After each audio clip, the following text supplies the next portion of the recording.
Welcome and good evening, everyone. Thank you so much for joining us for today's webinar on promoting AAUW education values through school board advocacy. My name is Kalina Meyercheck, pronoun she, her, and I'm AAUW's advocacy manager. Please note that this webinar is being recorded. The recording will be available on AAUW's website at aaw.org. As we hear from our speakers today, you can submit questions for them in the Q&A function at the bottom of your screen. And we'll take a few minutes following each presentation to answer some questions. And if you need technical assistance, please use the chat box. So across the continuum of education from K through 12 to higher ed, we're seeing some of the same attacks on how civil rights are enforced, what funding looks like, and whose voices get to be heard. So today we have the opportunity to really dive into these issues at the local school board level. And to kick us off, I'm excited to introduce Kathy Harper. Kathy was a county prosecutor for 25 years, having earned her JD from Southwestern School of Law. After her first retirement, she served as the CEO of a domestic violence shelter program for 10 years. And now that she's really retired, her favorite pastime is advocating on behalf of women and girls through AAUW, which she joined in 2005. Kathy is currently a member of both the AAUW National and AAUW California Public Policy Committees, where she serves as chair of the School Board Project. And I'll turn it over to Kathy to tell us more about what we'll cover in today's session. Thank you so much, Kalina. And if you could go ahead and bring up the next slide for me. So, hi, everybody out there. I'm really excited to have so many of you on board with us tonight to learn more about this important topic. We have a great lineup of speakers with us this evening. Here's what we're going to be talking about tonight. It's basically how all of you and all AAUW members across all the states can use our voices to advocate for AAUW values, specifically our values of ensuring inclusive, censor-free curriculum in our schools and affirming Title IX's protections from discrimination and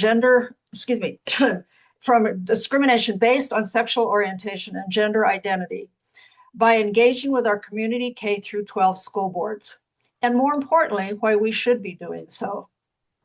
I will start the discussion this evening with a brief recap of what the problem is that initiated AAUW's involvement to begin with, and I'll bring us up to date on the newest challenges emerging in the current political environment. Then ACLU attorney Leah Watson will enlighten us with information on how these challenges are being met in the courts. And then I'll come back to you with a refresher course on how AAUW in Blue, California is meeting those challenges through our school board project. Then we'll wrap things up with an excellent panel discussion with AAUW members Sandra Miller from Purple, Pennsylvania, and Nancy Trey from Red, Florida, and how they are meeting these challenges in their respective states. And we'll end with lots of tips. We'll leave you with lots of tips on how AAUW members can engage no matter the color of your state. And let's get started. Next slide, please. So what is the problem? Why are we doing this?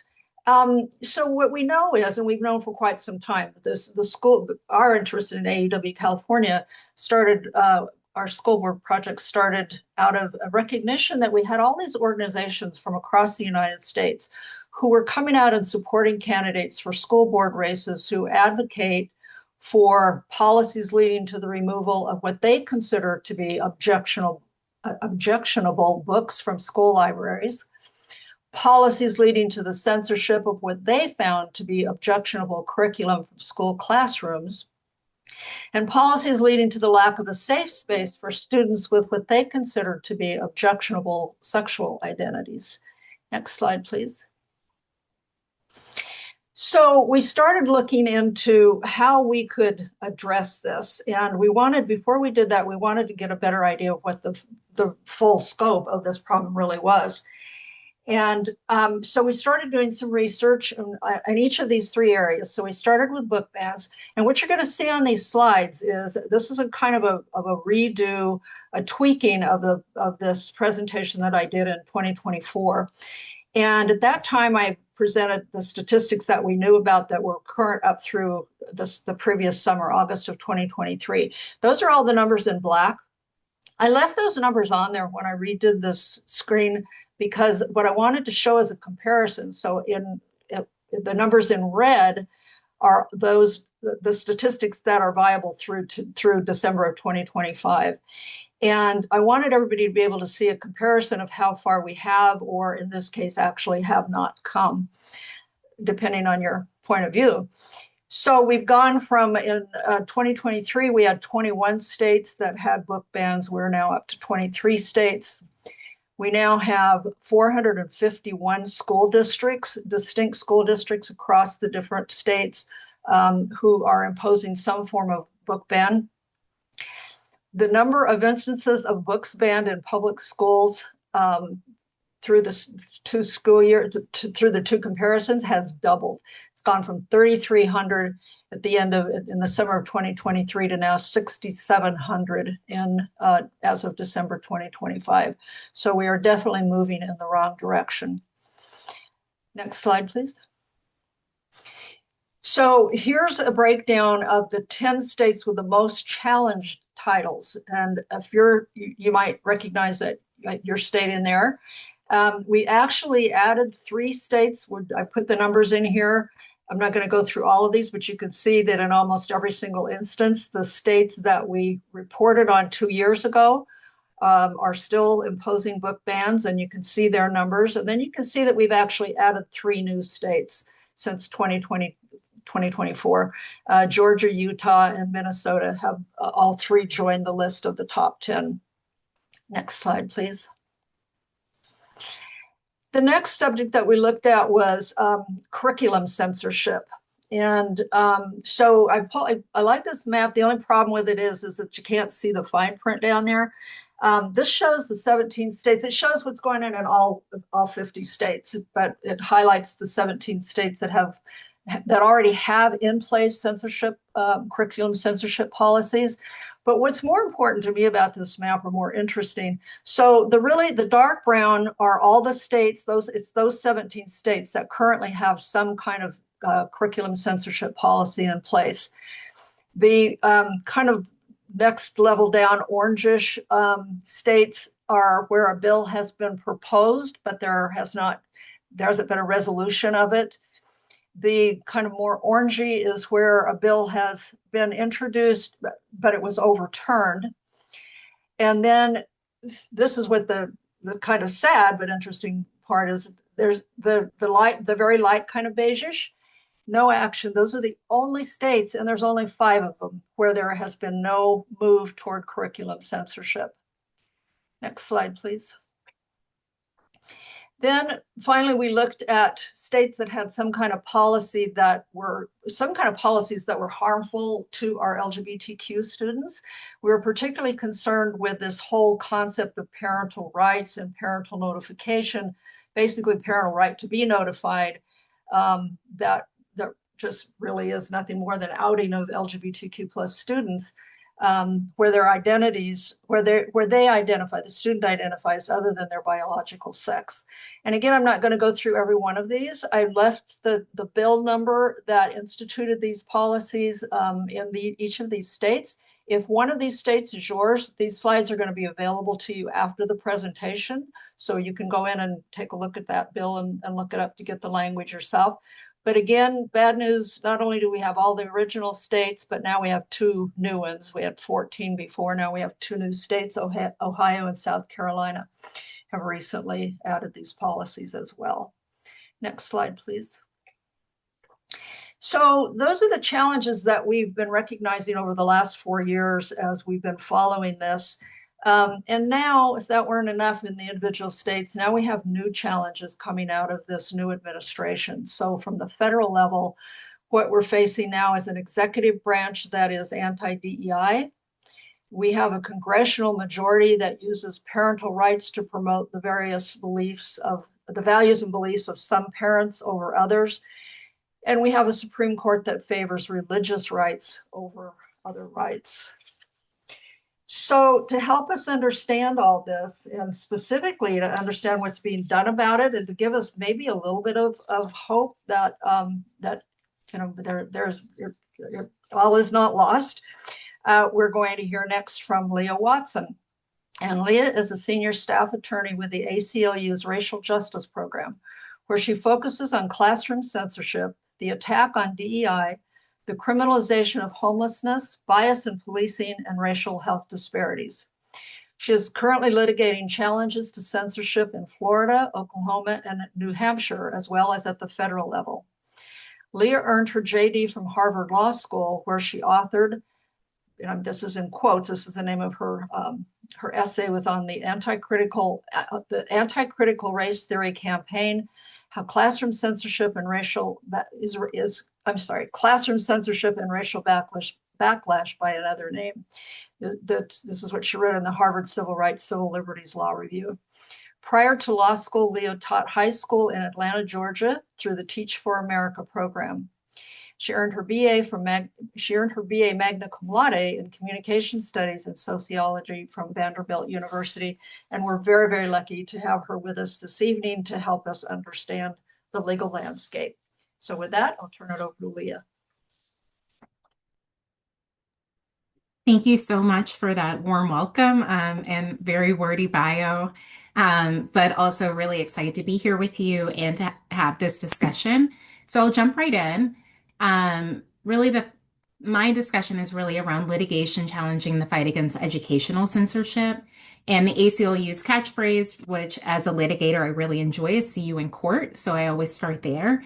I've kind of split this presentation into two buckets, both our work at the federal level and our work at the state level. You can see here, well, actually you can't tell here, but I will share that these cases are listed in chronological order. So we started with challenging censorship at the state level, and then with the change of the administration last year, circled back to the federal level and are now just continuing with the litigation on both levels. So beginning with the federal level, just some level setting of what we're seeing. And the federal level, there's been a widely discussed attack on DEI, and we've seen the president and various of the administrative agencies really try to declare DEI is dead. It is per se unconstitutional.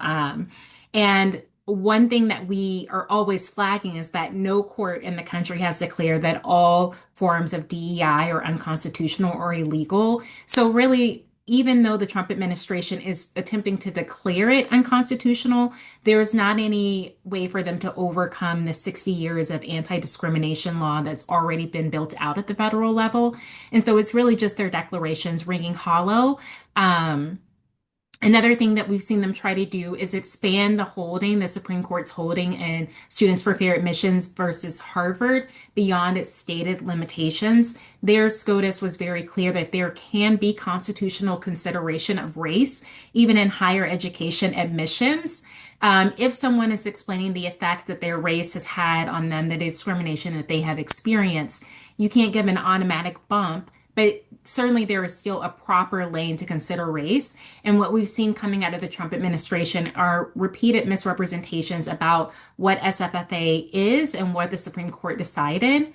Along those lines, one tactic that has been very common this year, in the past year, has been the weaponization of federal funding, whereby the Trump administration will say, you have to agree with our definition of Students for Fair Admissions. You have to agree to get rid of DEI, or we will withhold any federal funding that you receive, which is a little bit of a spin on the tactics that they used in the first Trump administration.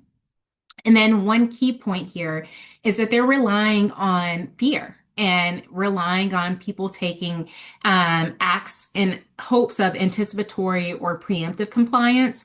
Across the board, we're seeing people really try to fly under the radar of the Trump administration because they've seen schools, they've seen companies, they've seen various entities be targeted, and they don't want to be targeted. And so they are clawing back things that are perfectly lawful, various forms of DEI, other considerations, and sometimes actually running afoul of the law in an attempt to fly under the Trump administration's radar. One thing that is clear just over a year into the second administration is that you can't over comply enough. And I think there are plenty of examples of institutions that attempted to comply with the federal government hoping that they would fly under the radar, and they still lost their funding or they were still penalized in other ways. There's just not a way to over comply. So, on the resistance strategies, one thing that remains consistent is that the obligations that schools and workplaces had under federal anti-discrimination law, also housing, all of the federal anti-discrimination law that has come through the courts in the past 60 years is still the law, regardless of whether or not President Trump or any of the executive agencies agree or want that to be the case. And so we certainly have obligations to meet to ensure that we're not creating hostile environments. And I think it's really important to hold the line on those obligations. Another thing, really that has been, there's a cloud of fear and intentional confusion. The Trump administration has repeatedly attacked DEI without defining it.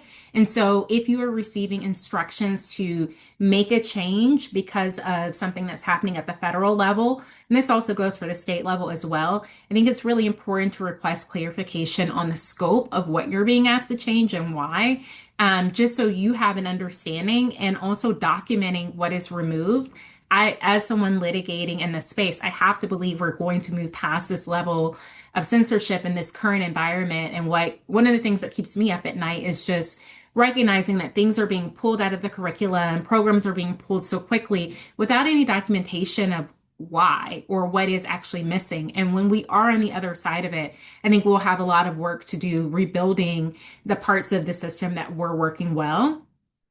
Given the threat of the weaponization of federal funding, the threat and loss of federal funding, it's really important to know where you are in your funding cycle and to be aware if the terms of your grant or federal funding are being changed mid-cycle, and also how much money your institution is relying on the federal government to get, what percentage. Sometimes it's 1%, sometimes it's much more significant. But I think that's really important. And then for the educators or school personnel in the room, also, I just want to make a plug for joining the union if your state permits, because a lot of the resistance efforts that have been happening that I will talk about are through unions. Both we're representing the National Education Association and individual chapters, but seeing similar litigation with AFT as well. And I think that's just an amazing way to stay plugged into the resistance. So moving on to, I'm going to cover two cases that we filed at the federal level. One case is winding down at this point, but we're representing the National Education Association, the NEA New Hampshire chapter, Center for Black Educator Development, and then also 5 school districts in a challenge to the Department of Education. We sued challenging the February 14th Dear Colleague letter that was issued by the Department of Education, which broadly declared that schools had to accept the Trump administration's interpretation of students for fair admission and end all DEI practices with the threat and loss of all federal funding. So here we made a number of claims. One saying that the Dear Colleague letter was vague because they didn't define DEI. They didn't define what practices would run afoul of the Dear Colleague letter, but they threatened very severe consequences, including the loss of federal funding, continued investigations as well under the False Claims Act, which threatened treble damages, weaponize the Department of Justice to conduct investigations, and also individual liability.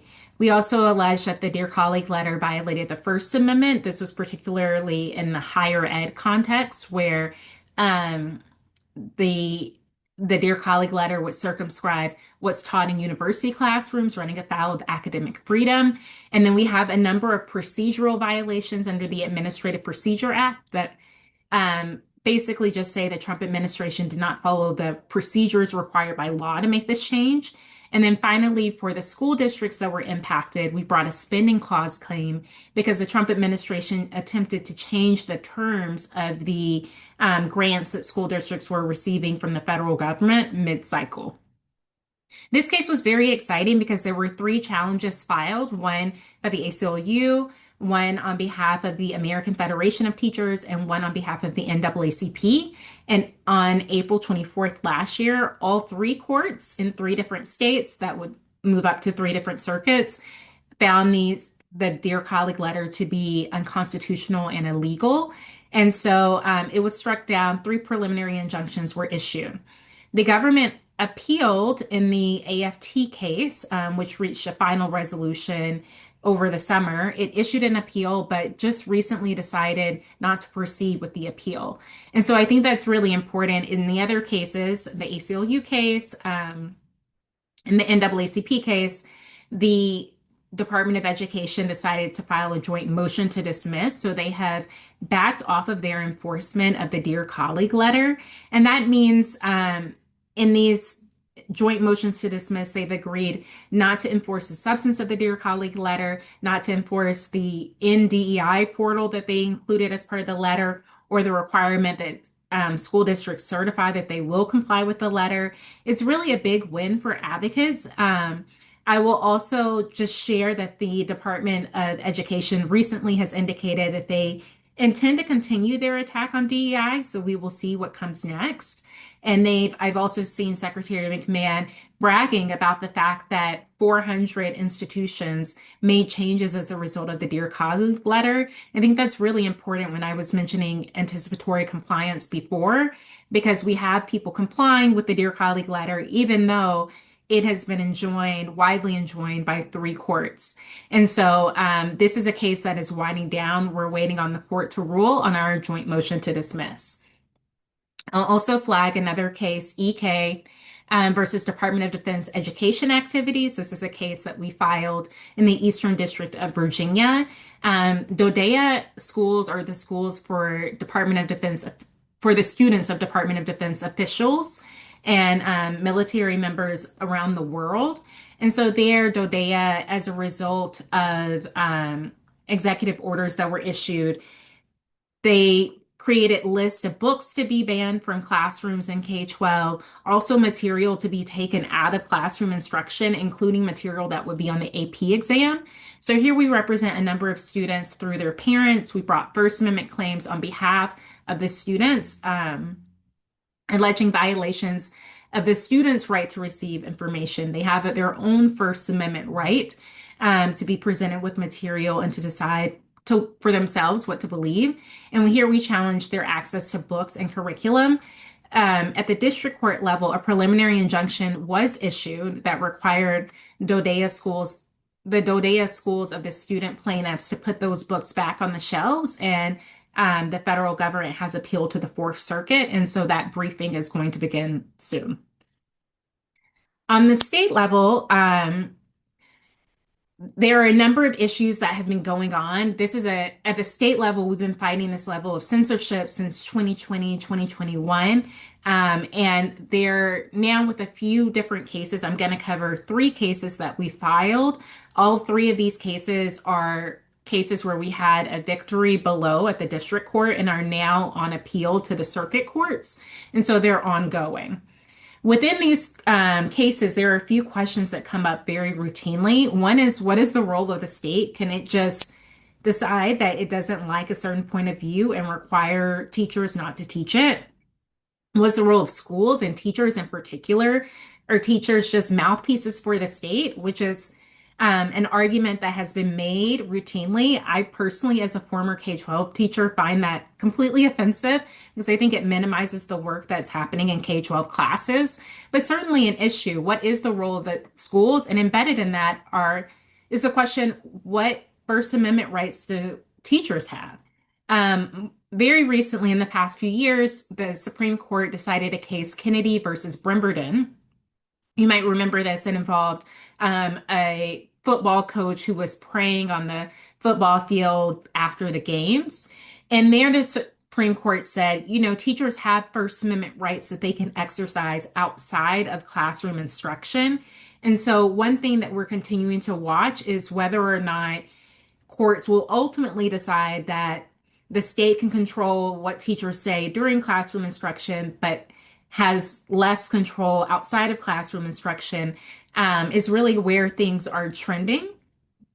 And the last thing is the role of parents. This is a very recent case, Mahmoud v. Taylor. It was a 2025 case where in Montgomery County, Maryland, schools were including inclusive materials about LGBTQ plus identities and characters.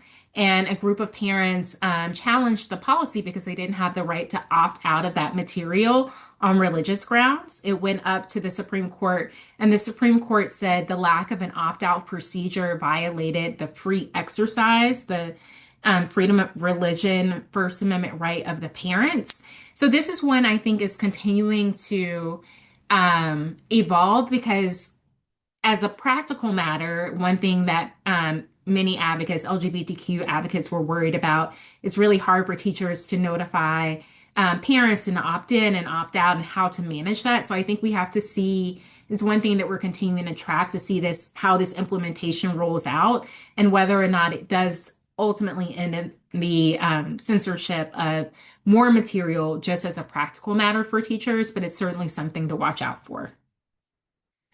So the first case I will cover, which is really, I like to start here, is Purnell v. Lamb. This is a challenge to Florida's Stop Woke Act. We brought this challenge in 2022. It's a higher ed challenge, but the state of Florida's position is so extreme that this case and this position, if it is allowed to continue, would affect all schools from pre-K through higher ed. So here we represent a number of professors in higher ed challenging the Stop Woke Act. The Stop Woke Act was a law that was passed in Florida to redefine discrimination to include instruction or mandatory trainings that espouse, promote, advance, inculcate, or compel students to believe certain concepts. Excuse me. The Act says these concepts can be discussed in an objective manner and without endorsement, but doesn't clarify what that means. So I'm going to quickly cover, just list the concepts. I don't have time to cover them in their entirety, but I'll pause here for a moment.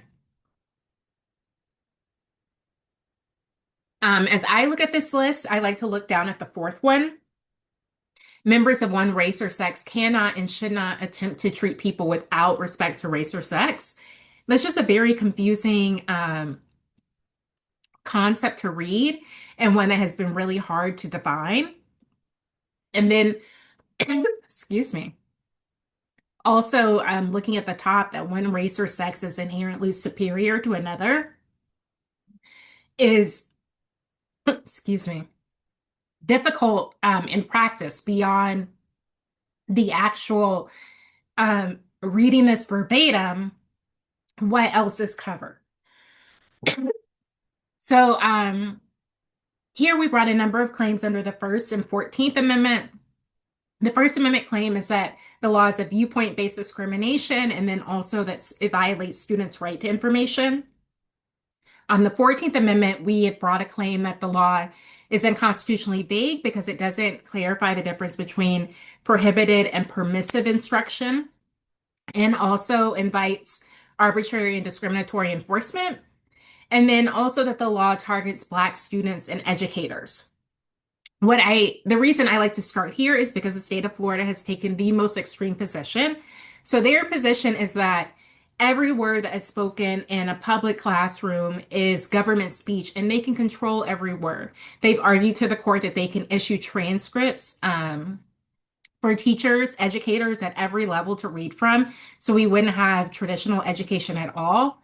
They can also pass laws prohibiting any critique or criticism of the government in classrooms, which has never been the law. And I think what's really important here is that the First Amendment protections are much stronger in higher ed than K-12. And so if this becomes the law, then not only will teachers not have any First Amendment rights at all, but it's a they would completely usurp all power over what is taught in classrooms. And there's no wiggle room in K-12 at all. So we obtained an order blocking enforcement of the law. Excuse me, I had the flu last week and clearly it shows. Blocking enforcement of the law, and the case was appealed to the 11th Circuit. I argued the case in the summer of 2024, and we're still waiting. So I think that's one to watch. Another case from Oklahoma is Burt v. O'Connor. This started as a K-12 and higher ed case, but the K-12 issues are really the only ones up on appeal. We're representing a number of K-12 teachers, educators, and students. The claims here you'll see are very familiar. Here we have a preliminary injunction that says the state can enforce HB 1775 in higher ed. The, there, the law includes a list of prohibited concepts very similar to the one that I showed in Florida. And so the preliminary injunction also says you can enforce two of those prohibited concepts. Um, this case was appealed to the 10th Circuit. First, it went to the Supreme Court of Oklahoma, which said they declined to define the concepts as well. But it is now headed to the 10th Circuit for oral argument next month. And so it's something that we anticipate coming down later this year, hopefully, or early next year. And the last case that I will cover is the Edelbluck case. This is a consolidated case with the local chapters of NEA and AFT on behalf of K-12 teachers challenging HB2 in New Hampshire. The primary claim here is a vagueness claim, although the AFT case does include a First Amendment claim.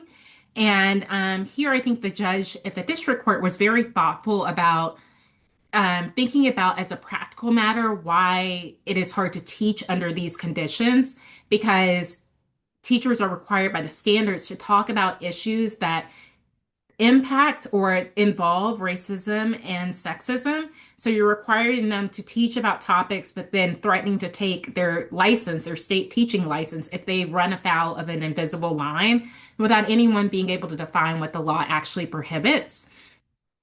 The First Circuit in this case heard oral argument last April, so we're waiting any day now for a decision.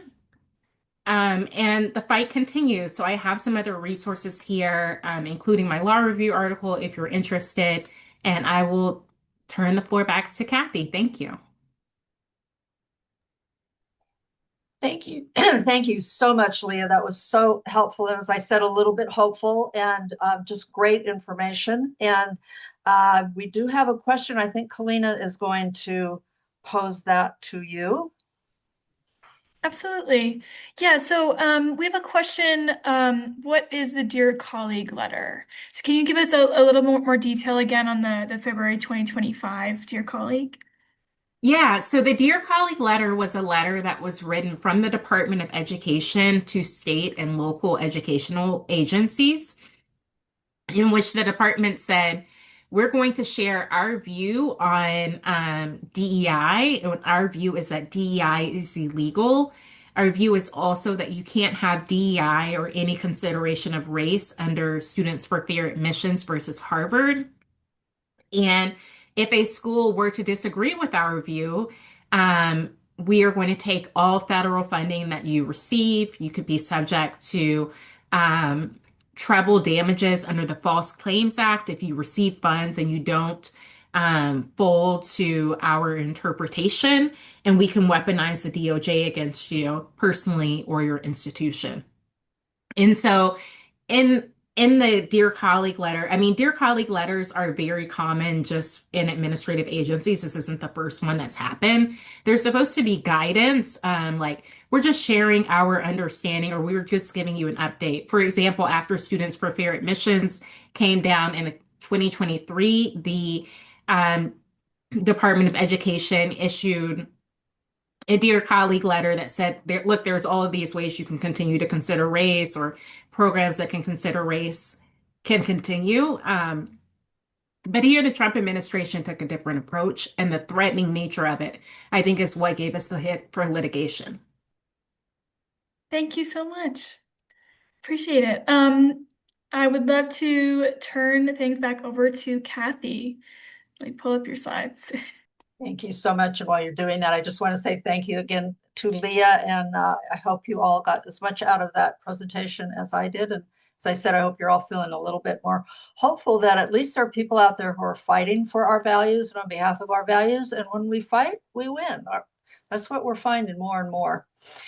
So we have all of this stuff that we've gone through so far. I've shown you all The bad news as far as what the states are doing, Leah's talked with you about what's happening at the federal level. So we're kind of left with this feeling of what can AAUW members do about all this? So I've kind of addressed it from two different standpoints. If you're in a state that has already passed some of these regressive laws, or you have some of these laws pending, one of the things that you can do if you feel like you can't do much with your school board or with your local legislators is put pressure mostly with your school board, put pressure on your legislators. You can contact your representatives, write letters to the editor of your local newspapers. You can support opposition legislation. You can write letters to policymakers and other kinds of influencers. You can join coalitions and band together to put more pressure on. And then if you're in a state that has protective laws, like California, I put this in all caps in red, don't get complacent because things change rapidly. They're just happening every single day. New things are coming out. And so what we're doing in California is we're focusing on our local school boards. We want to make sure that they're following the laws. We have good protective laws, but we have found that some of our school boards are either ignoring them or they're pushing the envelope. And so we want to stay on top of that because we want to make sure that all our California students are protected, not just those in suburban or progressive areas, but including our kids who are in rural areas where we tend to find more issues arising. And work to elect school board members whose values align with AAUW's public policy priorities. And I'm going to go into that in a little bit more detail in just a minute. I don't want to talk so fast that you don't understand me. We're just a little behind, so I'm going to go through my slides a little bit quickly. So next slide, please.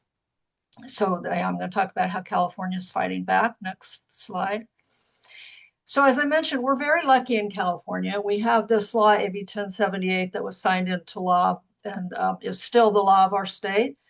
And I'm not going to read through the whole thing, but in essence, what I want this introduction, I left the introduction because I think it's so important. It's the tenor of where we are in California. It says that California supports accurate and inclusive education reaffirms that our Constitution guarantees pupils equal protection under the law, that our schools have an obligation to combat bias against pupils within their schools, and that accurate and inclusive education are essential to ensuring the educational success of all pupils.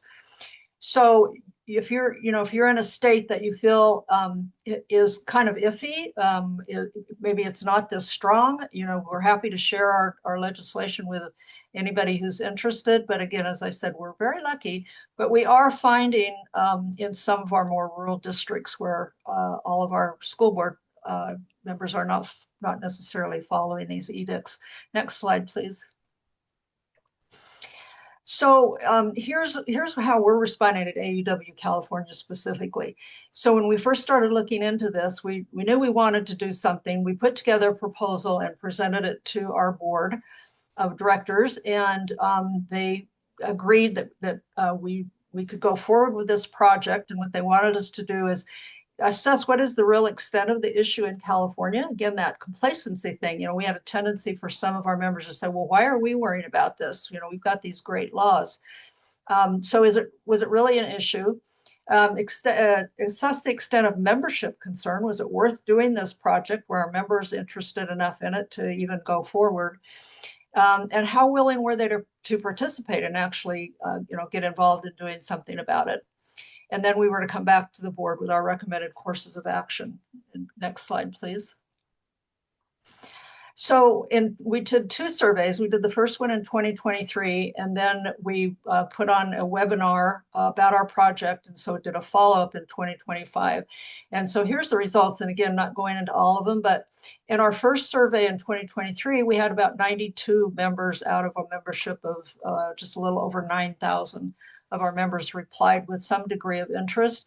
In 2025, that number almost tripled. It did triple, went up to 272 responded. We had originally only about half of our branches responded.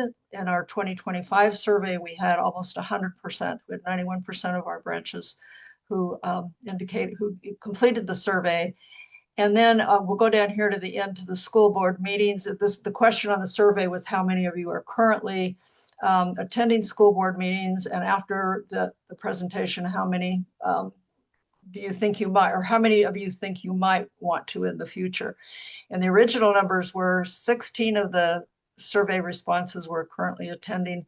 And by 2025, that number went all the way up to 55. So in the course of 2 years, we've gone from 16 to 55 of our members who are out there actively attending school board meetings. Next slide, please. So here were our recommended courses of action to our branches. Was we want you to encourage members to identify potential candidates in their districts and to submit their names for follow-up through this. You don't need the details of this committee we formed, but what we really wanted to focus on was two things. We wanted, number one, we wanted our members to go out, attend school board meetings, monitor them. What are they doing? Are they following the law? And then number two, we wanted to work to counter what was happening with these groups like Moms for Liberty. We found that they were putting a lot of money and resources, and they were getting a lot of money from I'll just say it, from the Republican Party, to sponsor candidates to run for school boards in elections and in districts where they didn't even have students, where they weren't even involved in that particular district. And so we wanted to find a way to kind of counter that. And so we encouraged our members to find good, viable candidates who could run against them so that we could have school board members who believed in inclusive education. Next slide, please. So then the question comes up is, well, why are we doing all this? Why are we involved? And I go back to our public policy priorities. Two of them that are particularly pertinent here is that AAUW stands for inclusive curriculum, including ensuring all curriculum represents historically accurate information based on scientific consensus and free from censorship and political, religious, or cultural bias. And we also stand for strengthening civil rights protections, particularly Title IX's protections from discrimination based on sexual orientation and gender identity. So this project is right up the alley and in keeping with our public policy priorities. Next slide, please. So another question that comes up, as I said, our project is twofold in its mission. One is to monitor school board meetings for compliance, and the other is to try to identify and support good people to run for office for the school board. And so that question rises is, well, what's our authority to do that? We're supposed to be nonpartisan, right? Well, our authority, we are nonpartisan, and almost all school board offices are nonpartisan races. So that's the first thing. If you're thinking of trying to do something like this in your district, then you want to make sure that your races are nonpartisan. So this is what AAUW policies say about supporting candidates for nonpartisan elective office. It says that AU affiliates who are 501c4 status, which is the majority of our affiliates, may recruit and or endorse candidates for nonpartisan elective offices. So there's no reason that you can't do this. Next slide, please. There are only a couple caveats. The first one, of course, is that 501c3s, if you're incorporated as a C3, you cannot do this even if it's nonpartisan. And the second is, again, as I said, you just have to check with your local state and local election laws. Next slide, please. Also, you can't, I've got a couple of caveats here as far as contributions. You can't contribute money as a branch or under the name of AAUW. You cannot, but you can list other agencies. That's what we've done. We're partnering with organizations that do provide funds for candidates. And you can't publish paid or unpaid partisan political announcements or advertisements in any AAUW affiliate publication. But again, since this is a nonpartisan office, you can do that. Next slide, please. And then I'm not going to go through all this because I want to make sure we have time to get to our panel and if there's any questions.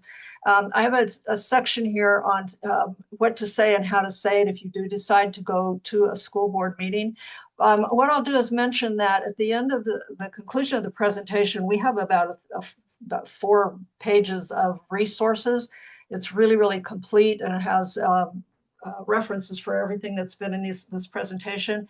And it also has a link to our webpage where we have we have a whole webpage dedicated to the school board project, and our committee has developed a school board project toolkit, and it's complete. It has sample scripts in there. It has the do's and don'ts about board meetings. It has what to expect, what board members do, how do you speak up with confidence, just everything that's basically in these slides that I'm not going to have time to go through.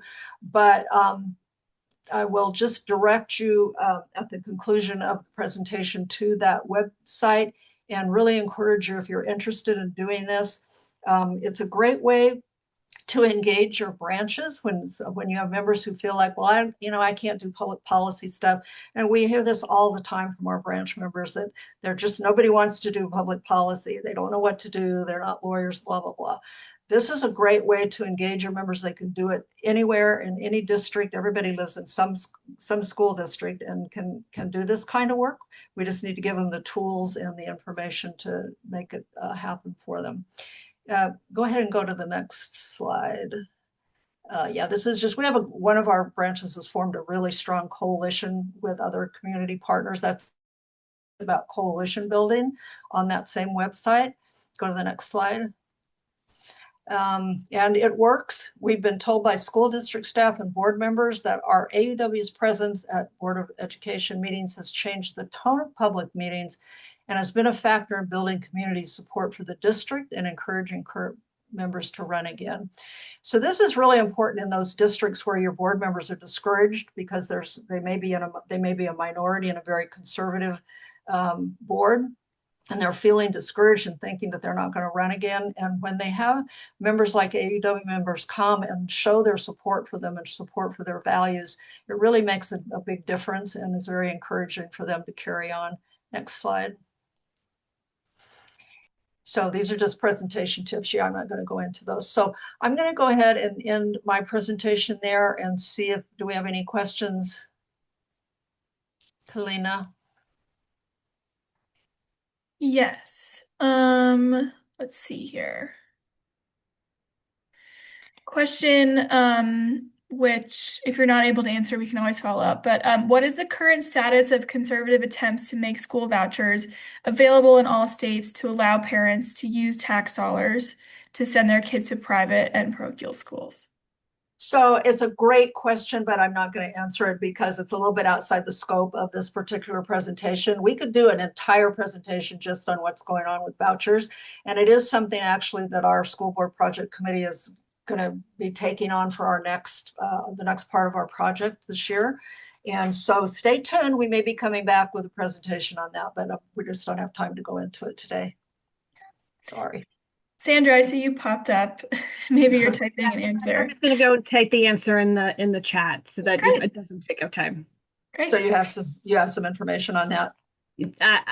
That's what I do, school funding for work. So great. Well, let's get into the simple answer in and then they can look more up. That's all good. Great. Well, I'm glad to see Sandy on the screen because it's a perfect segue into our next segment of this presentation, and that's our panel decision. Our panel discussion, sorry.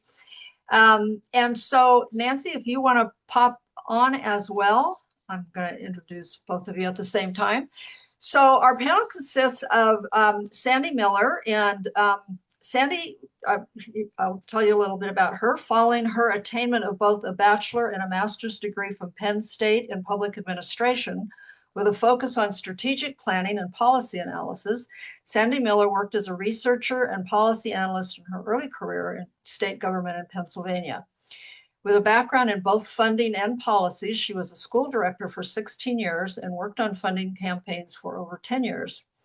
Sandy is currently the advocacy coordinator for Education Voters of Pennsylvania and the coordinator for the Pennsylvanians for Welcoming and Inclusive Schools Coalition, fighting harmful actions from local school boards. And she is the state public policy chair for the state of Pennsylvania. And our other panelist is Nancy Trey. And Nancy is with the AUW St. Augustine, Florida branch, and she is an active public school parent and volunteer. This year, she has a middle schooler and a high school student keeping her busy in Florida, as well as a 2025 grad in his first year of college in Maine. Her background is in social work, sociology, and nursing. She has a BSW from James Madison University, an MSW in macro social work from Virginia Commonwealth University, and a BSN from George Mason University.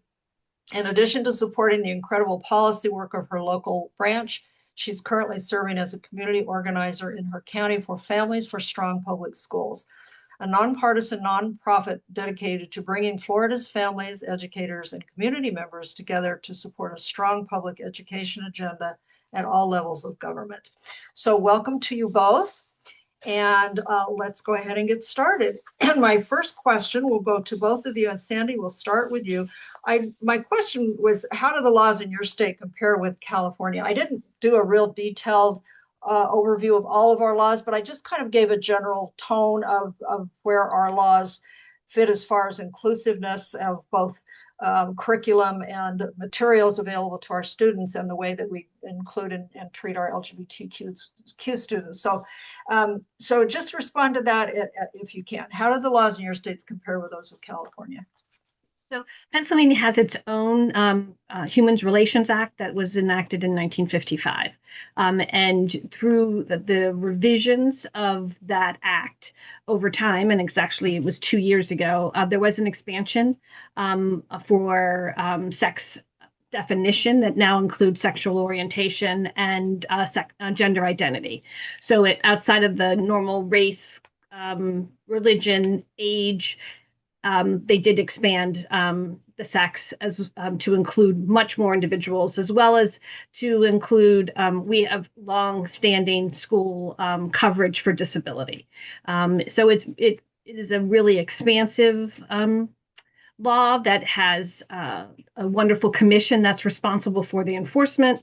And we also have the benefit of a Third Circuit case that overlays us that also provides benefit that was a Pennsylvania case. So Pennsylvania in itself has a really great opportunities there. We have not had any statewide curriculum bills come out involving inclusivity. We haven't had any bills that have also been passed and signed into law that restrict access or discriminate against any of our students that we consider our most vulnerable.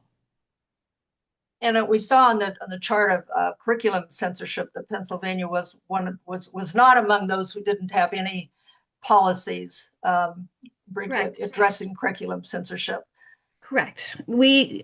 Pennsylvania is organized a very local control state. So all the different policies that would dictate access to books are all on the school district level.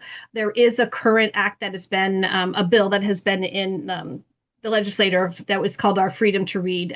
Many states have passed it, and it has not moved. And I don't expect that to move. We're trying to keep the activity at a local level and not get into the bill war of passing lots of bills back and forth between. We're a divided legislature, so we have Democrats that control the House and Republicans that control the Senate, and it'll end up just being dueling bills that will never get anywhere. So we're really a local control state. And Nancy, how would you answer that question? That's such a good question.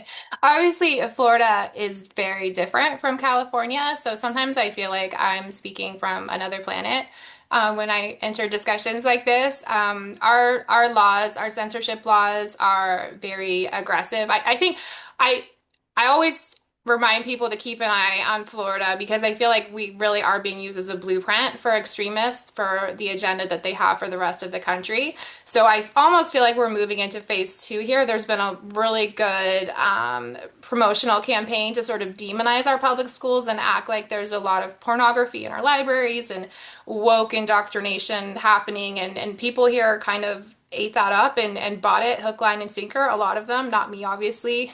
And now I feel like we're almost moving into phase 2 where we've undermined our public schools and the trust in public education so much that they're coming in and trying to turn them over to corporate charter schools and sort of giving every advantage to private entities versus public education and undercutting our democracy that way. But that's a whole other side rant. But it's tough here. You know, having kids in high school here for the past 5 years or so, it's been really tough. And you see a lot of the laws create this climate of uncertainty. A lot of them have really vague terms in them so that you don't know what you're allowed to say, and you don't know if you're allowed to talk about your partner in the classroom or mention, you know, your LGBTQ sibling in your class. You don't know. So it's a lot of people I know in our high school, the clubs have kind of gone into hiding in a lot of way while we're raising up other voices if there's a turning point club and that sort of thing.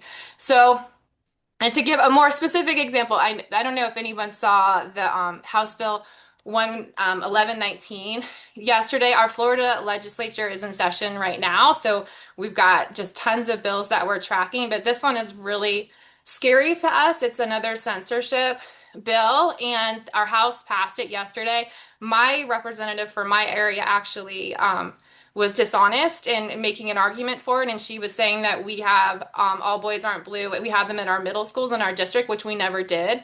And we have the public records request to prove that. So we're seeing a lot of shady activity around this and a lot of dishonesty, trying to characterize, you know, my district in particular as like the poster child for like liberal infestation, or I don't know what they're trying to say. So that's been really tough. But this bill, I think what we're seeing here is that the extremists are saying that the school boards weren't pushing through the censorship quickly enough. They weren't expediting it fast enough, even though we have laws that allow for it. So they're trying to move it to the state level so that the state can decide. So even though this originally started as like an issue of parents' rights, we're pulling the power away from localities to decide what's appropriate for our students. And we're going to give that over to the state, and they don't have to consider the work as a whole. They can just look and pull one little expert out of context and then throw the whole thing out. So that's very scary. We're still hoping potentially the Senate might shut this down in Florida, but this is an example of really extreme legislation that could be very harmful for our students. And how are you finding in Florida, how are you finding school boards? Now, you're as a parent and in your capacity as an AAUW member, I understand you're currently going to school board meetings and monitoring. Is that correct? Yes. It's tricky because it has gotten so politicized here. And so the people that are elected to our school boards, oftentimes, even though it is still nonpartisan, we had an amendment to make it partisan in the last election, and that got shot down, which was great. But it's becoming more partisan. So the people that make it onto the school board, even though they may care about our public schools deeply in their own way, they're still very beholden to a party that is really focused on saying negative things about public schools, and that has been playing up the idea of censorship.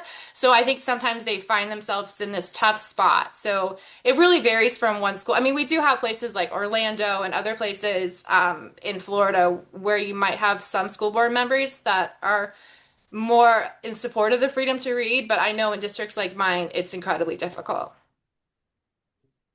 So are you finding more voices, more or less voices coming in to counter this, to speak up at school board meetings? And if so, are you seeing it having any effect? It depends. It's tough now because people I think are so concerned about so many things in our country. So I feel like there's two camps. There's people that are like, I can't worry about censorship right now, like the world's on fire. And then there's people who are like, I'm ready to draw a line in the sand and say, don't cross this, and books are a part of that. So we do find, but it has been very frustrating, and it has been an uphill battle. I can imagine. And so, Sandy, from your viewpoint, from the administrative end, what do you see as the biggest challenges to your state's school boards? So in Pennsylvania, we have 500 school districts, and they are all local control. So the 9 members pass their policies, and it causes a little bit of I'm trying to be kind about it, but the conservatives that have taken over our school boards in certain sections of the state have been able to pass policies that have been very, very harmful and detrimental to the student body. And so we have communities that then have had to counteract that by doing many of the things that you had brought up in California. We find that in Pennsylvania, it kind of goes in waves in a territory. So we currently, for the central part of Pennsylvania, there's a group.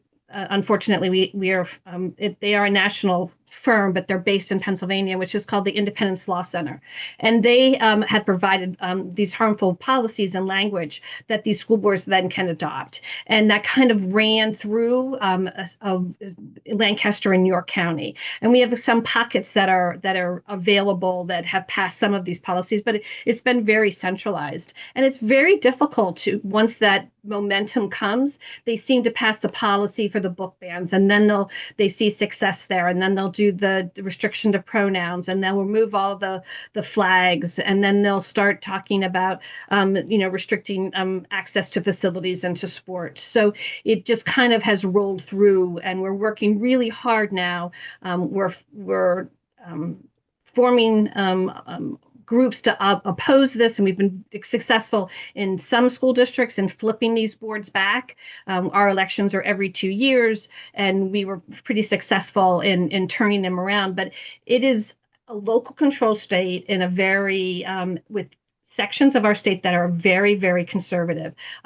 People would say very red, but it's a very, very difficult for some of our advocates who feel so strongly about maintaining a welcoming school and maintaining access to books and allowing students to express themselves as they see themselves. So Pennsylvania is a mixed bag, I guess the only way you can describe it.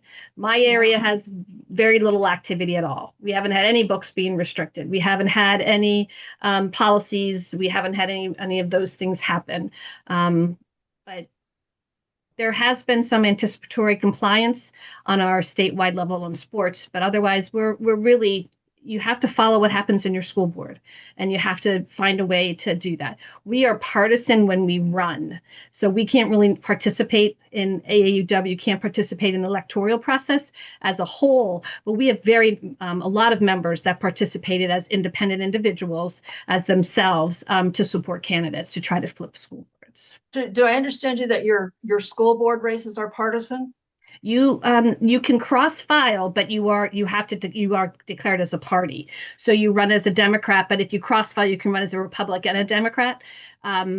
But they are on ballots listed by party. So as a whole, AAUWPA has not gotten involved on the electoral side. As a organization, many of our members are very active. In fact, some of the people that are on the call today, I see their names, have been really instrumental in supporting them. And we consider AAUW as our trusted messenger program. I work for the coalition called Pennsylvanians for Welcoming and Inclusive Schools. And that coalition reaches out to community members to stand with our families and our students and our teachers when they're fighting back on these programs. And we find that AAUW is viewed as trusted messengers in our area because they're very well respected. They're usually activists in their community. They usually are individuals that have participated. We have a lot of universities and college communities, and they are seen as professors, and they're seen as fine examples of being a great advocate for kids.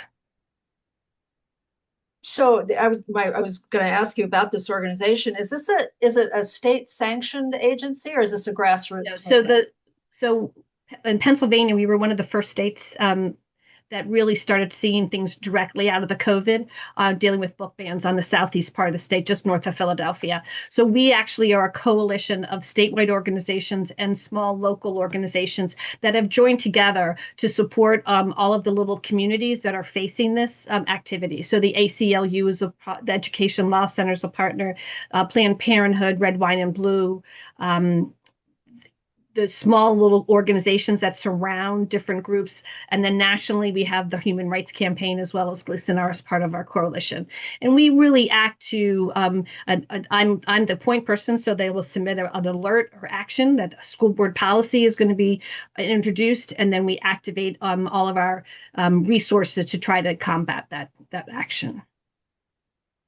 Excellent. Coalition building is just so important. We have a really important one we're working with here in California called Lift Up Public Schools. And if you're interested in doing coalition building, we have that information about that coalition on our website as well. So you can get more information about that. And I would really strongly encourage you to think about that. There is strength in numbers. And Nancy, you also are part of a grassroots coalition called Families for Strong Schools. Can you tell us a little bit about that? Yes, yeah. It's Families for Strong Public Schools. It's a group. I've been doing kind of this advocacy work for maybe like 5 years. I used to live in Virginia and we moved here, but I've been the past maybe like 2 years, I tapped into Families for Strong Public Schools. I love this group. It's such a great way to connect different advocates across Florida because before I connected with families, it's like we were all kind of reinventing the wheel and doing our own thing, and it was hard to have that communication from one area to the next. So Families is really great about keeping us posted about what the changes are legislatively and with the State Board of Education, and then we can help disseminate that out to our groups and help rally around different causes. And when we're talking, we can give each other heads up about like, hey, this is happening down by Key West, so this might be coming your way, keep an eye out, that sort of thing. So that's been, yeah, because it's great because we are a little outnumbered in Florida, so it's great to be able to connect with other people who share the same values and focus that you do. And yeah, there's strength in numbers. There sure is. This is such great information. I wish we had a lot longer to talk with each of you, but we're coming to the end of our program. So I want to leave you and our members with this final question from each of your different perspectives. What do you think AUW members can do at the school board level to promote our values in K through 12 education? And either of you can start, or I'll pick. So I'll just do real quick. I'll just start. Go ahead. So I'll tell you what our members have done. They joined the community pages. They became, they tried to search out what coalitions in their community were doing the work. They asked their neighbors that had children, what do you need? How can I do it? And then bringing it back to them, they encourage themselves to become trusted messengers, but also to reach out to like faith leaders, retired teachers, and coaches. They can really lead by example in Pennsylvania, and they can take the resources that they get from places like Families, like PA Wins, organizations that have all of the messaging. They just need the support to give to those school boards and those communities. Every school board, I shouldn't say every, most school boards have individuals that need that extra support, like you mentioned earlier, Kathy, and to keep them encouraged that they're doing the right thing, that they're standing strong for kids, and they're maintaining a welcoming and inclusive atmosphere is essential as we go through the next couple of years. Excellent. And Nancy, what would your advice really be? quick. I just staying involved, staying in the loop. I feel like some of the worst things happen when school boards or politicians feel like people aren't paying attention and they can get away with something. So letting them know that you're always paying attention and that you care deeply about these things. Supporting candidates who really care about public education, running for office. I ran for school board here in Florida and it was kind of mission impossible.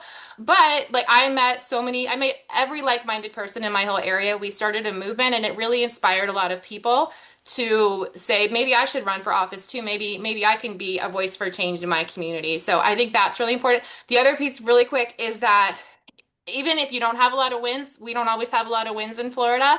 And for example, I was fighting one time we did everything to try to save these, I think it was 5 books at this particular instance from being censored in our school district. And at the end of the day, they still ended up with lots more restrictions on them. It felt like we felt so defeated and demoralized. And I went home and I got a bunch of emails and my phone started blowing up with people saying thank you, that there's a lot of people in our community who aren't in a place where they can safely say the kinds of things that I can say out loud because maybe they're a teacher or whatever it is. So it meant a lot to our community to see us fighting, even when we're not winning. And for me as a mom, I want my kids to have that example of like, it's important to fight. If something's happening that's wrong, the right thing to do is to fight it. Even if you're not winning, it's good to keep fighting it. So keep trying, don't give up. That's excellent words of advice to end on. And I just want to add one thing real quick about California that I think I probably didn't mention earlier. Part of our project is not just going to meetings but speaking up, that is so important, to be that presence and to speak up and to speak on behalf of our values. But then the third piece of it is that we have our members take notes, they monitor what's happening at the meetings, and they report back and they file complaints. And so we're really, really big on follow through. And so there's so much that you can do. Please don't feel helpless. That's what, if you get nothing else out of this presentation this evening, I hope we've left you with a feeling that it's not, all is not lost. And the good guys, I heard this recently in another presentation, it says, just remember, in the arc of history, the good guys always win. And we're the good guys. And if we just keep fighting the good fight, we're going to win. So thank you all. Thank you for your attention. Thank you for letting us go a little bit over and staying with us. And we're finished, and I'll turn it back over to Kalina. Great. Yeah, thank you so much. I just want to give, again, a big thank you to all of our brilliant speakers for their insights today, and for all the work that you do in your communities. So we'll definitely make sure that all the folks on this call have the recording, have the slides, have the big list of resources that Kathy was talking about, so you can keep digging in and start taking action. So thank you all again for being here, and have a good night. Thanks all. Thanks, Kalina.